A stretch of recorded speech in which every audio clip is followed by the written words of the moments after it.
Hello! Today, we're going to be solving this problem. How many grams of precipitate is formed by the reaction of 100.0 milliliters of 0.2 molar silver nitrate and 100 milliliters of 0.5 molar calcium chloride? How much precipitate is formed?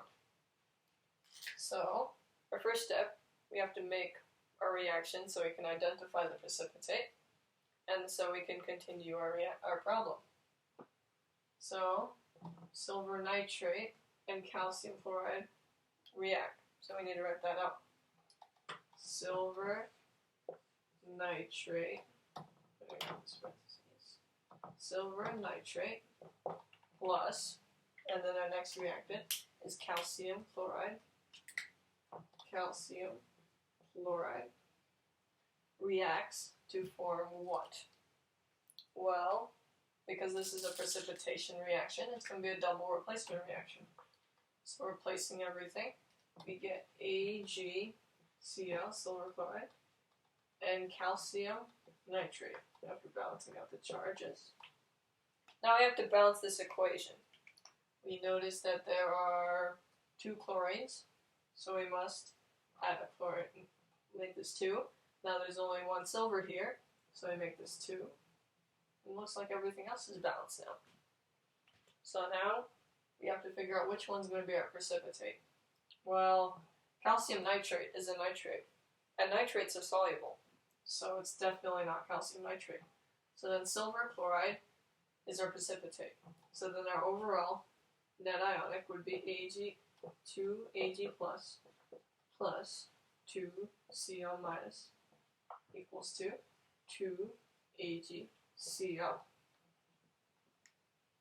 So now that we have this, we can start doing the actual math. So, because we have both of our reactants, we have to figure out which one is limiting, so that we can use that one. So, let's start with our silver nitrate. So there's 100 milliliters of silver nitrate, AgNO3. So we first have to convert this to liters in order to apply our concentration. So this is going to be times 1,000 milliliters, 1 liter, such that we can cancel out the milliliters. Now we have to do our molarity, which is, as it says here, 0.20 molar.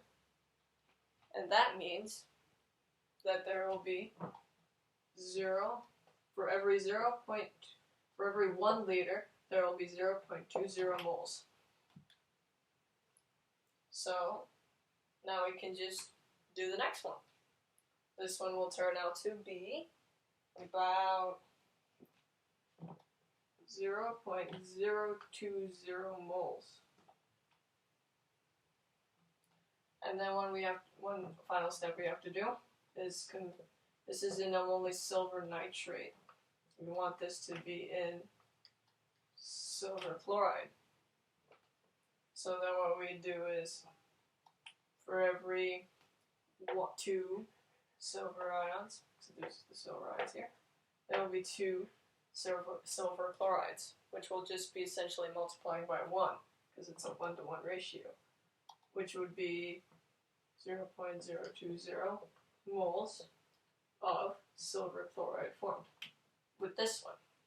Now I have to do calcium chloride.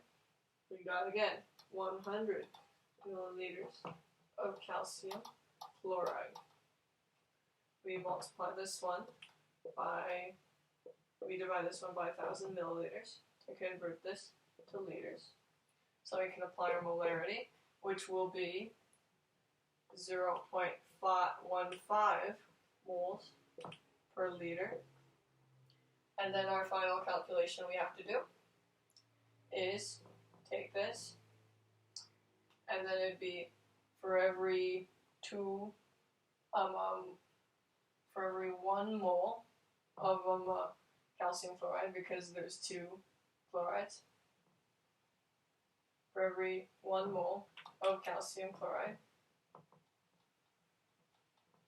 there will be 2 moles of silver chloride, which then our overall answer will be 0.030 moles of silver chloride. So then which one would be our limiting reactant? Well, it looks like silver nitrate is our limiting reactant because it has clearly much less. So we're going to use silver nitrate for our calculations now. Let's erase everything. Let's remember that 0.020 moles of silver chloride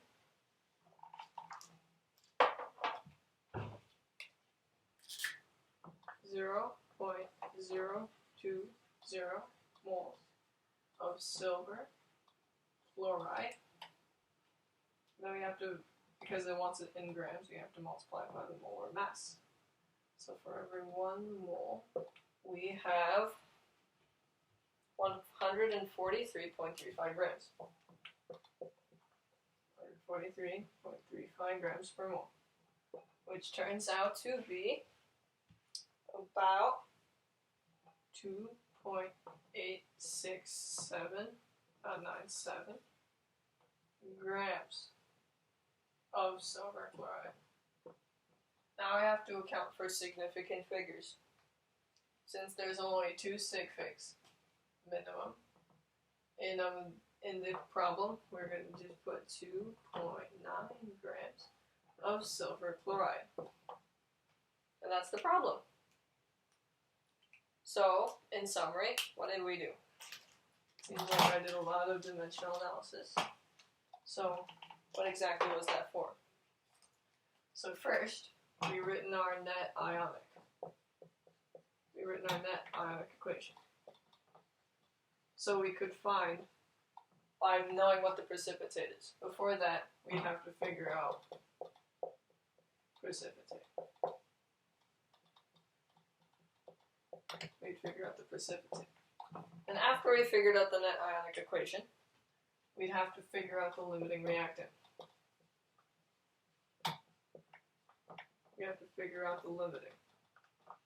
And then after we figure out the limiting reactant, we could just convert that to grams.